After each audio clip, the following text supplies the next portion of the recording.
In this dissertation, I attempt to resolve the controversy of evolution versus creationism. My theory explains how we can have such horrific conflicts and pain while in the care of a benevolent God. I came to my theory from an observation of three significant contradictions. Before I begin, let me be clear that I believe in God. In fact, my theory was an epiphany that allowed me to be at peace with my God and accept Him back into my life. Some 10 years ago, before my late wife died, and for some years before that, I attended church quite regularly with her and did my best to support the church. I wasn't a leader, but I did do volunteer audiovisual work for the services. Debbie and I had a good relationship with our pastor. Debbie died suddenly from complications from an emergency surgery. I'm so grateful for how well Pastor and the church helped me through this. One thing he warned me about was the well-meaning but insensitive words of consolation I would hear that God took Debbie for a reason. I've always believed that God is a benevolent God, so I did not want to think that He would have taken Debbie to cause me grief. Still, I was conflicted over how this could happen under His care. A second contradiction was the constant violence in the Middle East and the terrorism around the world done by zealous people of religion to people of religion. It is so absurdly ironic. Even the moderates among us invoke our supreme creator to support us in war and sports and to favor us over another. The hatred born of religion and the misuse of prayer bothered me so much I wrote a sonnet to offer a way forward. One line reads, "We all pray divine, please keep us safe. But how can that be? For you and not they." The title of the sonnet is Come Dance With Me, and you can hear it elsewhere on my YouTube channel.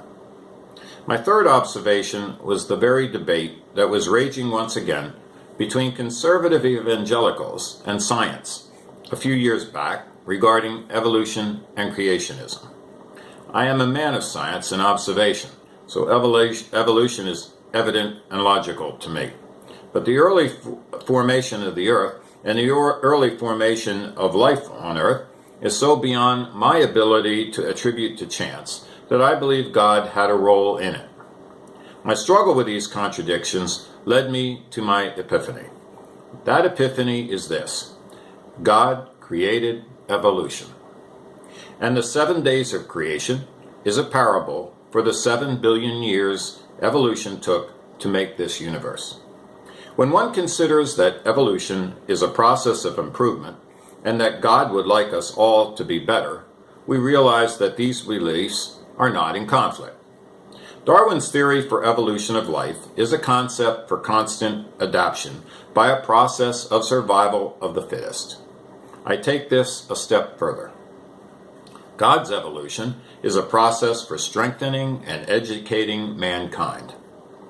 With this point of view, I am able to reconcile all the contradictions. If this point of view were universally held, we would no longer invoke God to favor us over another. This explanation has enabled me to understand how Debbie died and how we have all our conflicts and pain while in the care of a benevolent God.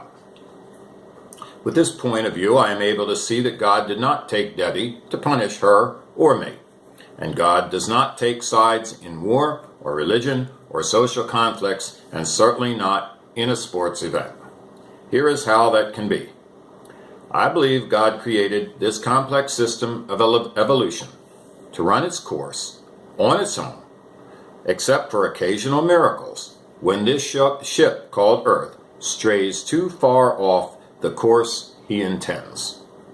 My comfort comes precisely from believing that God does not interfere with the process He created by directing every molecular movement or social interaction. If He did interfere, I'd have to anguish why He has caused me pain. I no longer anguish. I believe his system of evolution was created to allow the universe to find its own way to his destination, whatever that is. When Adam bit the apple, man was burdened to find his own way, beginning with metaphorical clothes to deal with emotions such as modesty and adversity such as feelings of cold.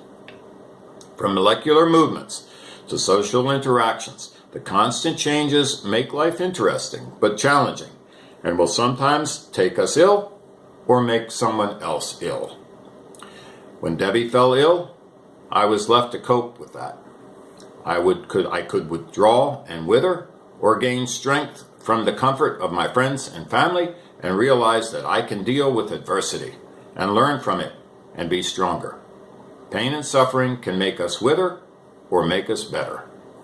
This is what evolution does to plants and animals alike. Stresses drive humans to learn about personalities, to resolve conflicts, and create medicines to fight diseases. With this understanding of creation and God's role, I am able to understand how foolish it is to blame God for my pain or pray to Him to rescue me from it. He gave me that pain to make me deal with it. He put me in that contest to strive to be my best and thereby be stronger and smarter. He wants me to become stronger and smarter or get out of the way and let someone else lead the way so His creation can continue to evolve for the better. To someone that turns his entire life over to the hands of God, this theory may not, at first glance, be comforting. But there is no reason you can't still pray to God to give you the strength to get through your perils. You can take comfort that those perils were encountered to test you, as so many prophets have been tested, and to remind you to ask God for His help to pass those tests. The adage that God helps those who help themselves is consistent with this view. It is my hope that with this explanation, evangelicals and scientifics can come to a reconciliation of differences in beliefs by seeing how the two beliefs can be interrelated and that evolution and creationism are not exclusive choices, but the same choice.